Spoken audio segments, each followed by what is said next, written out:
नमस्कार दोस्तों, आप देख रहे हैं एसीपी न्यूज। एसीपी न्यूज में आपका स्वागत है।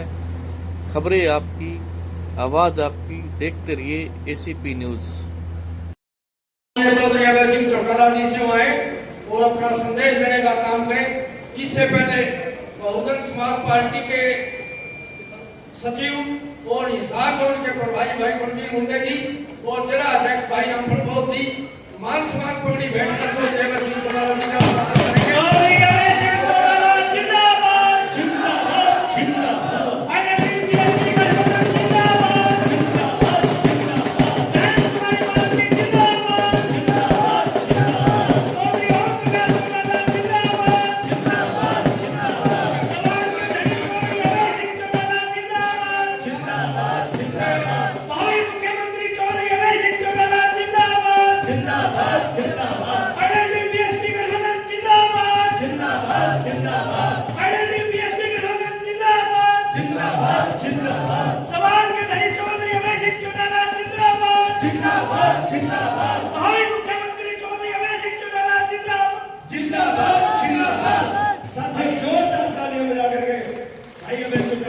स्वागत करेंगे।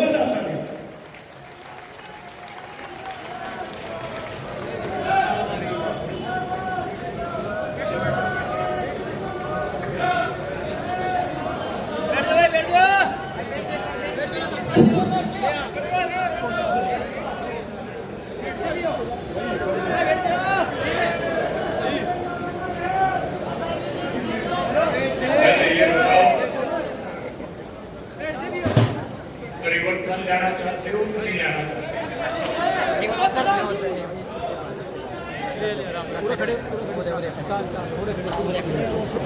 सरकार में बनाना चाहते हो कि नहीं बनाना चाहते? तो फिर दारों में कंजूसी किस बात की है? अगर सरकार बनाना चाहते हो तो दाम लेना चाहते हो तो फिर इतनी ऊंची आवाज के अंदर हमारे दारों की आवाज आनी चाहिए ताकि कांग्रेस और भाजपा वाले भी जब आपकी आवाज को सुने तो वो भी ये बात सोचने में मजबूर कर दें कि हमें भी इंडियन नेशनल लोकल पार्टी और लोकपा के साथ मिलकर के अब की बात सरकार बढ़ानी चाहिए।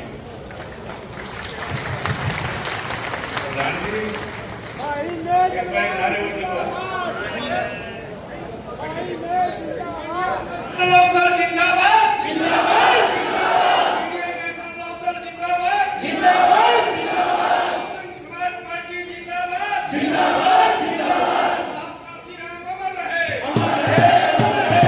बाबा साहब अमर रहे, अमर है, अमर है। विनायक दाऊद इलाल अमर रहे, अमर है, अमर है। प्रकाश चौटाला जिंदाबाद, जिंदाबाद, जिंदाबाद। कुमारी मायावती जिंदाबाद, जिंदाबाद।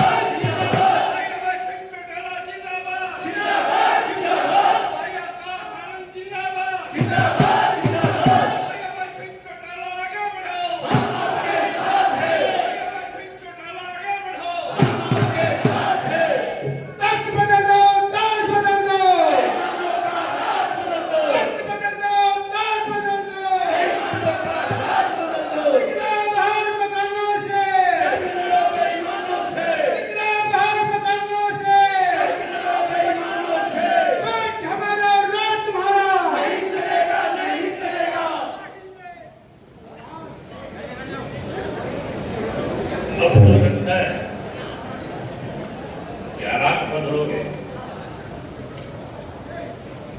आदर और सम्मान के ओर बहुजन समाज पार्टी के राष्ट्रीय कोऑर्डिनेटर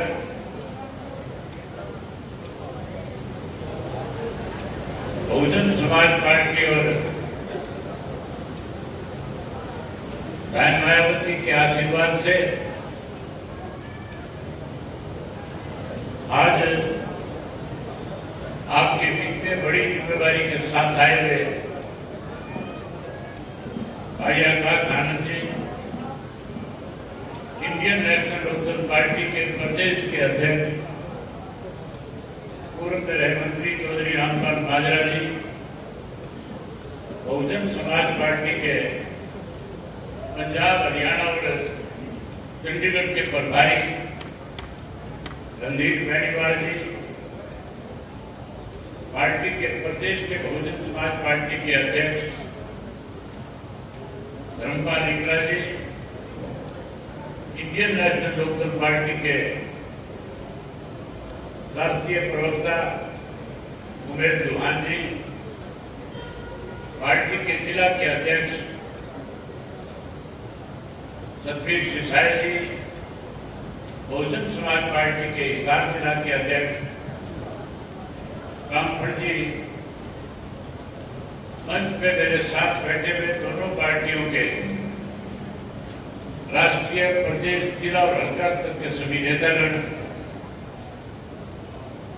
आज के इस हिसार लोकसभा क्षेत्र के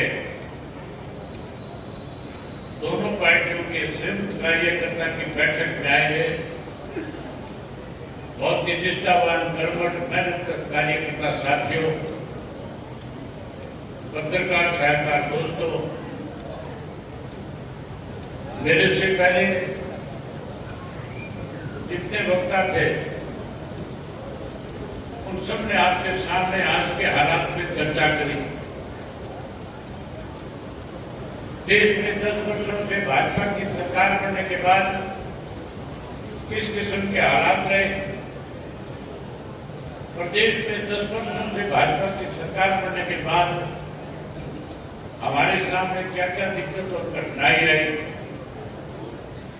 कैसे सत्ता में बैठे लोगों ने देश और प्रदेश को लूटने का काम किया, वही इस तरह के फैसले लिए जिससे आम आदमी दुखी हो गया, परेशान हो गया। हर कोई चाहता है कि बदलाव आए। इस चीज को मैंने बहुत नजदीक से पिछले वर्ष फरवरी के महीने में 14 फरवरी से परिवर्तन यात्रा शुरू करी। चौधरी ओम प्रकाश चौटाला जी ने नूंह जिला के सिंगार गांव से यात्रा की शुरुआत करवाई थी और उस यात्रा को लेकर के मैं 90 के 90 विधानसभा क्षेत्रों में गया। मैंने 4200 किलोमीटर से ज्यादा का सफर तय किया था और 2000 से ज्यादा गांव, कस्बे और शहर को नापने का काम किया था। लोगों से मिला था, केवल प्रदेश में ये जानने के लिए निकला था कि भारतीय जनता पार्टी और जसपा की सरकार बनने के बाद इस 10 वर्ष में लोगों के सामने क्या क्या दिक्कतें आई है, कौन से अच्छे काम सरकार ने किए हैं। लेकिन साथियों, हैरानी की बात है, उस यात्रा के दौरान जब मैं मेवात से शुरू हुआ,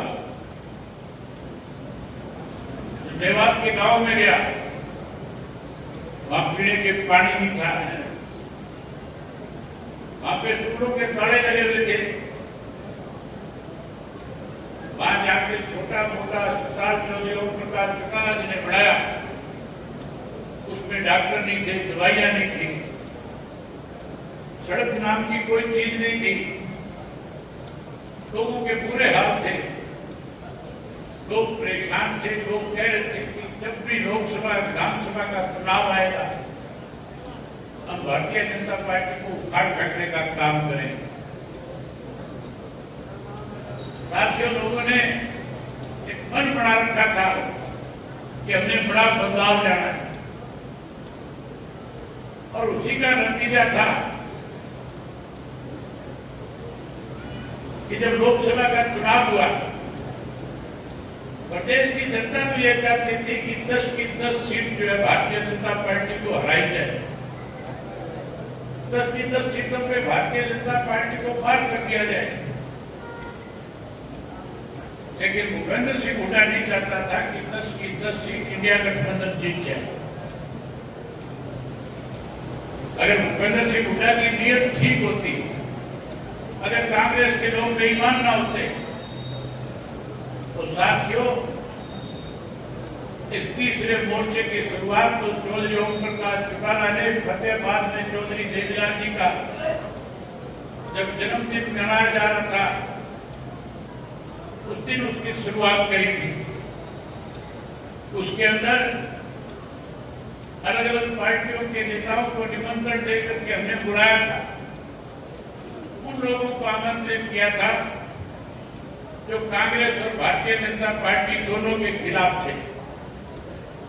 और चौटाला साहब ने वहां पे खुल के उनके सामने ये कहा कि अगर आप देश में बदलाव चाहते हो तो फिर हमें गैर भाजपा और गैर कांग्रेस का एक तीसरा मोर्चा खड़ा करना चाहिए। हर उस व्यक्ति को उस मोर्चे में शामिल करना चाहिए, हर उस पार्टी को उसमें शामिल करना चाहिए जो भारतीय जनता पार्टी और कांग्रेस पार्टी को सत्ता से पार और दूर रखना चाहते हैं। जब नीतीश कुमार अपना भाषण देने के लिए खड़े हुए, उन्होंने चौटाला साहब से आग्रह किया और कहा कि हम भारतीय जनता पार्टी को सत्ता से पार करने के लिए कांग्रेस पार्टी को इसमें शामिल करना चाहते हैं। आप हमें इजाजत दो, हम उन लोगों से बातचीत करें। चौटाला साहब ने कहा मुझे कोई इतराज नहीं है, भाजपा को सत्ता से पार करो, इसके लिए किसी भी राजनीतिक नेता से जाकर के बात करो। लेकिन उन्होंने यह भी कहा था कि मुझे कांग्रेस के लोगों पे भरोसा नहीं है कि कांग्रेस के लोग अपने स्वार्थ के लिए किसी के साथ कितना ही बड़ा धोखा कर सकते हैं। चौधरी ओम प्रकाश चौटाला का जो अंदेशा था वो सही निकला। जिस नीतीश कुमार ने इस गठबंधन की शुरुआत करी थी, सबसे पहले उसी नीतीश कुमार को उस गठबंधन से दूर कर दिया गया। अगर नीतीश कुमार गठबंधन में होता तो मान के चलो आज भारतीय जनता पार्टी देश में सत्ता नहीं, सत्ता से बाहर हो जाती। अगर हरियाणा में इंडियन नेशनल लोकदल पार्टी इस गठबंधन का हिस्सा हो जाती तो 10 की 10 सीटें जीतते कि नहीं जीतते? फिर 10 की 10 जीतते। लेकिन भूपेंद्र सिंह हुड्डा ने 5 ऐसे प्रत्याशी उतारे जिनका राजनीति से कोई लेना देना नहीं था, जो लोगों के बीच में कभी पॉपुलर नहीं थे। ऐसे लोगों के टिकट कटाए, ऐसे लोगों को टिकट दिलाए जो कहीं ना कहीं सीधे तौर पे भारतीय जनता पार्टी की मदद कर रहे थे। साथियों, भूपेंद्र सिंह हुड्डा पूर्ण रूप से भारतीय जनता पार्टी के साथ मिलकर के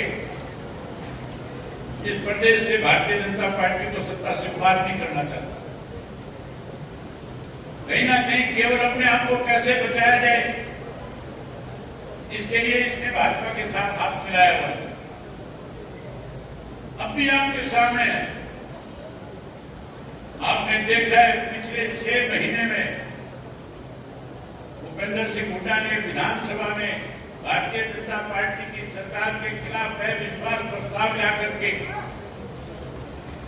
भारतीय जनता पार्टी को, सरकार को ऑक्सीजन देने का काम किया। जब पता था तेरे पास सेवाओं की गिनती कम है, जब तेरे पास बहुमत नहीं है, जब तू इस सरकार को गिरा नहीं सकता, तो फिर अविश्वास प्रस्ताव किस बात के लिए लेकर के आए? और फिर जाकर के गवर्नर से मिलता और कहता है भारतीय जनता पार्टी जो है बहुमत खो चुकी है, अल्पमत में आ चुकी है, इसे बर्खास्त किया जाए। और जब साथियों राज्यसभा के चुनाव की बात आती है तो फिर कहता है मेरे पास बहुमत नहीं है, हम कैंडिडेट की खड़ा नहीं करेंगे। सीधे तौर पे भारतीय जनता पार्टी को मदद करना चाह रहा है। अगर कहता है सरकार अल्पमत में है, अगर कहता है बहुमत खो चुकी है, तो फिर राज्यसभा में उम्मीदवार उतारना चाहिए कि नहीं उतारना चाहिए? उम्मीदवार उतारने की बजाय मैदान छोड़ करके भागेगा, भारतीय जनता पार्टी के लिए मैदान खाली करेगा, जहां भारतीय जनता पार्टी को सीधा सीधा राज्यसभा की एक सीट का फायदा पहुंचाने का काम करेगा। वहीं उसके साथ साथ साथियों, जहां कांग्रेस भाजपा मिलकर के प्रदेश को कमजोर कर रही है, दोनों पार्टी के नेताओं ने बैठ करके ये फैसला लिया कि जो दोनों पार्टियां मिलकर के किसान को, गरीब को, कमजोर आदमी को परेशान कर रही है, उसे सत्ता से पार करने के लिए हम दोनों को मिल करके लोगों के बीच में जाना चाहिए। आम आदमी की भावना थी, आम कार्यकर्ताओं की भावना थी, जब हमारा पहले गठबंधन हुआ था और जब गठबंधन टूटा था, केवल गठबंधन टूटा था, लेकिन दोनों पार्टी के कार्यकर्ताओं के मन जो आपस में मिले हुए थे वो नहीं टूटे थे। दोनों पार्टी के कार्यकर्ता लगातार इस कोशिश प्रयास में थे कि हमारा फिर से गठबंधन हो ताकि हम भाजपा को, कांग्रेस को सत्ता से बाहर करें। हमने आपस में बातचीत करी, कार्यकर्ताओं की भावनाएं जब एक दूसरे के पास शेयर करी, साझा करी, तो दोनों पार्टियों की तरफ से फैसला हो गया कि हम मिलकर के चुनाव लड़ेंगे और मिलकर के चुनाव लड़के भाजपा और कांग्रेस दोनों को, भारतीय जनता पार्टी को सत्ता से बाहर करेंगे और कांग्रेस को सत्ता से दूर रखने का काम करेंगे। साथ ही उल्टा 10 साल मुख्यमंत्री रहा, आप लोग भेदभाव के शिकार हुए कि नहीं हुए थे? आप लोगों की अनदेखी करी थी कि नहीं करी थी? केवल और केवल अपने क्षेत्र में कैसे ज्यादा से ज्यादा काम किया जा सके, कैसे अपने क्षेत्र के लोगों को ज्यादा रोजगार दिए जा सके, भेदभाव के तहत हिसार, पूरे जिला को, जो पुराना जिला हिसार था, उसको नजरअंदाज किया गया था। जब चौधरी ओम प्रकाश चौटाला प्रदेश के मुख्यमंत्री थे, हिसार के लोगों को नजरअंदाज करने की बजाय ज्यादा से ज्यादा सुविधाएं प्रदान करने का काम किया जाता था। आप लोगों की सत्ती जैसी कोई पार्टी है तो साथियों, केवल हरियाणा प्रदेश में एक ही party, Indian national Lokdal party, जो आपके हितों का ध्यान रखने का काम करती है। आपने हमेशा चौधरी देवीलाल को ताकत दी, चौधरी ओम प्रकाश चौटाला को ताकत दी। मुझे आप पे भरोसा है, उम्मीद है इस बार आप गठबंधन को ताकत देने का काम करोगे, गठबंधन के प्रत्याशियों को ज्यादा से ज्यादा वोटों से जिता करके अपनी सरकार बनाने का काम करोगे। आज साथियों, भारतीय जनता पार्टी के लोग तरह तरह के वायदे लोगों के बीच में जाकर के करते हैं। अखबार में रोजाना बयान नए आते हैं, हमने ये सुविधा दे दी, हमने ये सुविधा दे दी, हम ये सुविधा देने जा रहे हैं। वहीं उसके साथ साथ भूपेंद्र सिंह हुड्डा भी रोज रोज कहता है कि हमारी सरकार बनने के बाद हम बुढ़ापा पेंशन बढ़ा देंगे। हुड्डा कहता है मैं बिजली के बिल 300 यूनिट माफ कर दूंगा। भूपेंद्र सिंह हुड्डा कहता है गैस का सिलेंडर 500 का कर दूंगा। जिससे पूछने वाला हो, 10 साल मुख्यमंत्री रहा था, तेरे 10 साल में बुढ़ापा पेंशन क्यों नहीं बढ़ाई? इससे पूछो, सवाल करो, जब 10 साल में मुख्यमंत्री था तब तेने हरियाणा प्रदेश के गैस के सिलेंडर की कीमत क्यों बढ़ने दी थी? जब तुम मुख्यमंत्री था तब किसान को फसल के दाम अच्छे क्यों नहीं मिला करते थे? जब ये मुख्यमंत्री था केवल एक काम करता था, गुड़गांव के आसपास के इलाके के किसान की करोड़ों रुपए की जमीन कोड़ियों के भाव बेचने पर मजबूर करता था। सभा 4 और 6 के नोटिस सरकार की तरफ से देकर के किसान से जमीन छीनता था, बिल्डरों के साथ मिलकर के बिल्डरों से हाथ मिलाता था, कहता था मैं इस जमीन को नोटिस दूंगा, तुम जाकर के किसान से बात कर लो, थोड़ा ज्यादा पैसा देकर के खरीद लो, फिर आपस में साझेदारी करके आगे बेच लेंगे, आगे प्लॉट काट लेंगे, आगे फैक्ट्री बना देंगे, आगे कमर्शियल कर देंगे।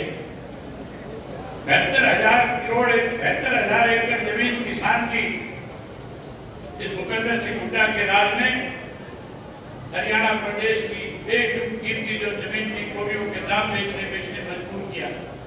इसने भी किसान को लूटा, किसान को कमजोर किया। अब साथियों, समय आ गया ऐसे लोगों से बदला लेने, जो इस किस्म के वायदे करके लोग लुभावनी बात कह करके कहीं ना कहीं बरगलाना चाहते हैं। उनसे बताना और कहना कि वायदा अगर किसी ने पूरा इस प्रदेश के अंदर किया जो बात किसी के सामने कही उसको पूरा करने का काम किया, तो उस शख्स का नाम चौधरी देवीलाल था। आप याद करो साथियों, समस्त हरियाणा सम्मेलन जींद में किया था, लाखों की संख्या में लोग आए थे। चौधरी देवीलाल ने अपने भाषण में कहा था, कूटो मर मत जाना, तुम्हारे 100 रुपए पेंशन करने का काम करूंगा। चौधरी देवीलाल ने कहा था, गरीब आदमी का, छोटे दुकानदार का, किसान का 10,000 तक का कर्जा माफ करूंगा। चौधरी देवीलाल ने कहा था कि गरीब की बेटी की शादी में दिक्कत और कठिनाई ना हो, उसके लिए 5100 रुपए कन्यादान के रूप में दूंगा। चौधरी मंत्रीलाल मुख्यमंत्री थे, कह रहे थे कि सरकारी खजाने से धन दिया नहीं जा सकता। चौधरी देवीलाल बहका रहे हैं। चौधरी देवीलाल ने कहा था, कानून बना दूंगा, जैसे सरकार बनाओगे अपने प्रिंसिपल सेक्रेटरी से कहूंगा लिख करके लेकर गया 100 रुपया बुढ़ापा पेंशन, नीचे लिख गया 10,000 तक के कर्जे माफ, और उसके नीचे लिख कर के 5100 रुपए गरीब की बेटी को कन्यादान के, और कैबिनेट में प्रस्ताव रखूंगा, पास कराऊंगा, और नीचे दस्तखत करने के बाद देवीलाल उसी दिन से लागू हो जाएगी। लागू करी थी कि नहीं करी थी? जो वायदे किए पूरे क्रियान्वित नहीं किए थे। आज भी साथियों, हरियाणा प्रदेश जो है बहुत कमजोर प्रदेश कर दिया गया है। आज हरियाणा प्रदेश की हालत बहुत दयनीय है। आज हरियाणा प्रदेश में किस तरह से महंगाई बढ़ी है, भ्रष्टाचार बढ़ा है, कानून व्यवस्था खत्म हुई है। अगर मैं एक एक बात की विस्तार से चर्चा करूंगा तो बहुत समय लग जाएगा। आज हरियाणा प्रदेश के पढ़े लिखे बच्चों के लिए रोजगार नहीं है, नौकरी नहीं है। हर गांव से बच्चे जमीनें बेच करके विदेशों को पलायन कर रहे हैं। वहीं उसके साथ साथ नशा बढ़ रहा है, अपराध बढ़ रहा है। आज प्रदेश के लोगों को बहुत सारी सहूलियतें और सुविधाएं चाहिए। सरकार सहूलियत और सुविधा देने की बजाय केवल झूठे वायदे करने का काम कर रही है। अगर आप लोगों को मेरी बात पे विश्वास और भरोसा है तो मैं आपके सामने कुछ ऐसी बातें रखना चाहता हूं जिससे आने वाले समय में अगर सरकार बनाओगे तो प्रदेश के लोगों को सीधा सीधा लाभ होगा। आपको मेरी बात पे विश्वास भरोसा है कि नहीं है? अगर आपको भरोसा है तो फिर एक वोट विधानसभा के चुनाव के अंदर जहां 10 रुपये का चुनाव निशान लेकर के प्रत्याशी आए उसको दे देना। अच्छा, हाथी का चुनाव निशान पार्टियों की तरफ से दिया जाए, उसे भी जिता करके विधानसभा में भेज देना। सरकार बनने के बाद साथियों, सबसे पहले चौधरी देवीलाल ने जो 100 रुपया पेंशन करी थी 35 साल पहले, आज लंबा समय हो गया, पेंशन बढ़ा के 3,000 तक तो पहुंचा दी, लेकिन इससे ज्यादा नहीं बढ़ पाई। 3,000 में गुजारा नहीं चलता। हमारा फैसला है कि 7500 रुपया महीना पेंशन देकर के गुजर का मान सम्मान करेंगे। वही 7500 रुपया जहां पेंशन देंगे, वही उसके साथ साथ हर घर से पढ़े लिखे नौजवान को रोजगार और नौकरी देने का काम करेंगे। जो कोई नौकरी से वंचित रह जाएगा उसे चिंता करने की जरूरत नहीं है। उसे 21,000 रुपया सम्मान भत्ता दे करके उस बच्चे का भी मान सम्मान बढ़ाएंगे। वहीं साथियों, ये माताएं बहनें बैठी है, मोदी कह रहा था गैस का सिलेंडर मुफ्त में दूंगा, अब ये नायब श्रेणी कहता है 500 में दूंगा, हुड्डा भी कहता है 500 में दूंगा। आप चिंता मत करना, आप सरकार बनाने में बड़ी भूमिका निभा सकती हैं। आपका 50% हिस्सा है। जहां और लोगों को सुविधाएं मिलेगी, आपको भी उतनी सुविधाएं मिलनी चाहिए। हम आपको हर महीने की पहली तारीख को सरकार की तरफ से गैस का सिलेंडर मुफ्त में देने का काम करेंगे। जहां गैस का सिलेंडर आपको मुफ्त देंगे, वही 1100 रुपये आपकी रसोई बढ़िया चले, किसी से मांगना ना पड़े, वो भी आपके खाते में डाल देंगे। वहीं उसके साथ साथ साथियों, कोई बिजली के 300 यूनिट माफ करने की बात करता है, कोई हमारी नकल करके कहता है सोलर सिस्टम लगाएंगे। ये शुरुआत सबसे पहले हमने करी थी। हमने कहा था सरकार बनने के बाद हम हर घर के ऊपर सोलर का लगा करके पैनल और बिजली डोमेस्टिक को मुफ्त में देने का काम करेंगे। एक नया पैसा बिजली का बिल नहीं आएगा। 100% बिजली आपकी फ्री में आपको मिला करेगी। वहीं आपको पीने का पानी मुफ्त में मुहैया कराएंगे। उसके साथ साथ देने से पहले आकाश जी चिंता कर रहे थे, कह रहे थे कि हरियाणा प्रदेश में स्कूल बंद किए जा रहे हैं, बच्चे पढ़ेंगे कहाँ, गरीब का बच्चा कैसे आगे बढ़ेगा। मैं आपको विश्वास और भरोसा दिलाता हूँ, आप सरकार बनाओ। हरियाणा प्रदेश के हर बच्चे की शिक्षा का मुफ्त में इंतजाम करना सरकार का काम होगा। हमारे प्रदेश का बच्चा चाहे दिल्ली पढ़ने जाए, मुंबई जाए, कलकत्ता जाए, चेन्नई जाए, उस बच्चे को इस बात की चिंता नहीं होगी कि उसकी फीस कैसे भरी जाएगी। उसकी फीस सरकार भरने का काम करेगी। इसके साथ साथ आजकल एक नया काम और हो रहा है, कैसे हेल्थ के ऊपर लोगों को बरगलाने का काम किया जाता है। कोई कहता है आयुष्मान का 5 लाख का कार्ड बनवा लो, कोई कहता है 10 लाख का बनवा लो, कोई कहता है 20 लाख रुपए तक की मुफ्त दवाई देंगे। मैं कहता हूँ परमात्मा ना करे हरियाणा प्रदेश में किसी भी कोई घर में भारी बीमारी आए, किसी को अस्पताल जाना पड़े, अगर साथियों किसी वजह से किसी को हॉस्पिटल जाना पड़ा, एक नया पैसा भी उसके दवाई पे उसको खर्च नहीं करना होगा। सरकार की जिम्मेवारी होगी कि बुजुर्ग का घर में आकर के इलाज करके जाए और मुफ्त में करके जाए, ताकि उसको हॉस्पिटल जाने में दिक्कत ना आए। वहीं उसके साथ साथ ओल्ड पेंशन स्कीम को लेकर के भी बड़ी चर्चाएं प्रदेश में चल रही है। रोज ओल्ड पेंशन स्कीम को लेकर के लोग सड़कों के ऊपर है। हुड्डा कहता है कि मैं ओल्ड पेंशन स्कीम लागू कर दूंगा। तो हुड्डा से पूछना साथियों, कोई अगर यहाँ पेंशनधारी बैठे हैं तो अगर कोई कर्मचारी यहाँ बैठा है तो वो पूछ रहा है कि ये ओल्ड पेंशन स्कीम सबसे पहले खत्म किसने करी थी। इसको खत्म करने वाला भूपेंद्र सिंह हुड्डा था, इस हुड्डा ने खत्म किया था। इसको अगर कोई लागू करेगा तो बहुजन समाज पार्टी और इंडियन नेशनल लोकदल पार्टी की सरकार बनने के बाद हम लागू करने का काम करेंगे। भाई उसके साथ साथ साथियों, आजकल मेरे से पहले आनंद जी ने बताया था, कर्मचारी पक्के भर्ती नहीं किए जा रहे, कच्चे लगाए जा रहे हैं। कच्चे कर्मचारी लगा करके 2 काम किए जाते हैं। एक तो साथियों कोटा खत्म किया जाता है अनुसूचित जाति का और बैकवर्ड का। जहाँ इन दोनों जातियों का कोटा खत्म कर रहे हैं, जहाँ इनको रोजगार से दूर रख रहे हैं, वही साथियों अपने दैत्य लोगों को बैकडोर एंट्री करा करके कहीं ना कहीं नौकरी लगाने का काम सत्ता में बैठे लोग कर रहे हैं। हम पक्की नौकरी का इंतजाम करके देंगे, कोई गद्दा कर्मचारी नहीं रखेंगे, सबको पक्का करने का काम करेंगे। जितना भी बैकडोर का सारा भरेंगे, हर व्यक्ति को जिसको नौकरी चाहिएगी उसे नौकरी और रोजगार देने का काम करेंगे। वही उसके साथ साथ आंगनबाड़ी की वर्कर, आशा वर्कर और सफाई का कर्मचारी रोज सरकार के खिलाफ लड़ाई लड़ रहा है, आंदोलन कर रहा है।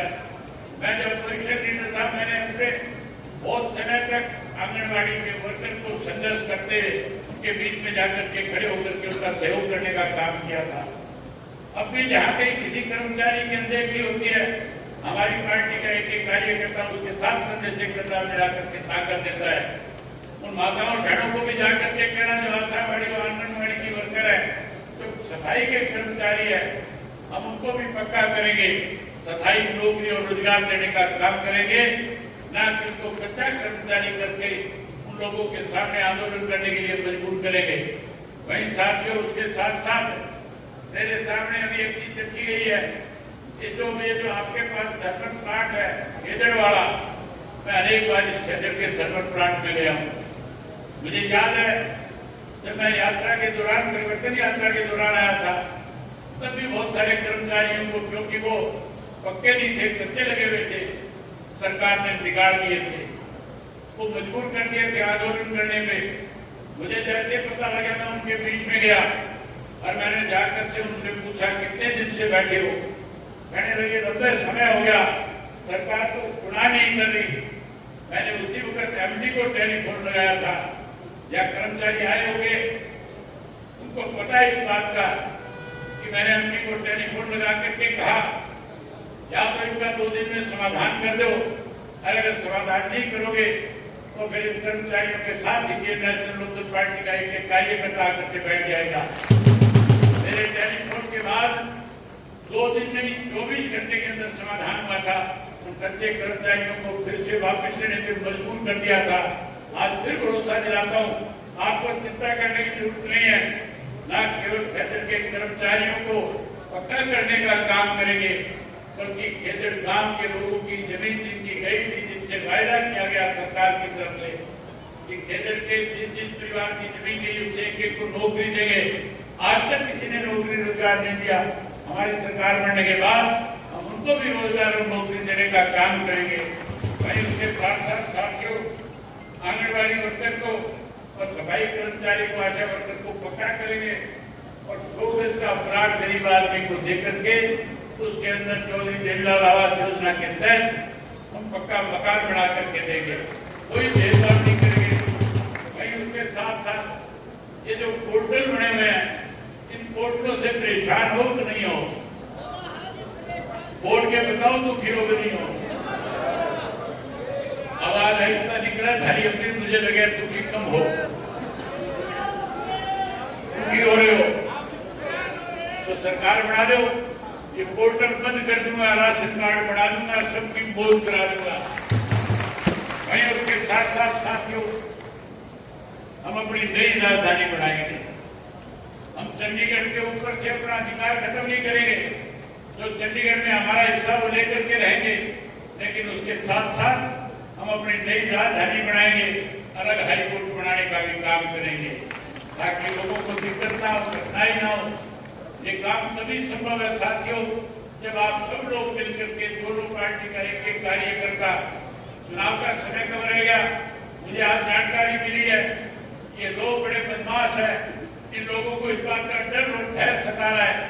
जब से हमने दोनों पार्टियों की सिर्फ बैठकें शुरू करी है, भाजपा और कांग्रेस दोनों खेमों के लोगों में चिंता है कि अगर इसी तरह से भीड़ बढ़ती गई, इसी तरह से कार्यकर्ता का मनोबल बढ़ता गया, तो फिर आने वाले समय में जब चुनाव होगा, दोनों पार्टियों को सत्ता से दूर करके एक गठबंधन की सरकार बना देंगे। इसके साथ में बेईमान इकट्ठे होकर के 2-3 हफ्ते चुनाव पहले करा सकते हैं। इसके आज से चुनाव में जुट जाओ, आज से गांव-गांव में जाओ, शहर और कस्बे में वार्ड में जाओ, लोगों से मिलो, जहाँ लोगों को विश्वास और भरोसा दिलाओ, वही लोगों का दिल जीतने का काम करोगे। जिस दिन भरोसा दिला दोगे, दिल जीत लोगे, उस दिन गठबंधन की सरकार बना लोगे। आपसे उम्मीद करूंगा कि हर साथी आपसे इस काम को आगे बढ़ाएगा। यही बात आपसे कहने करने आया था। आप सबने मेरी बात सुनी, आप सबका बहुत धन्यवाद। जय हिंद, जय हरियाणा।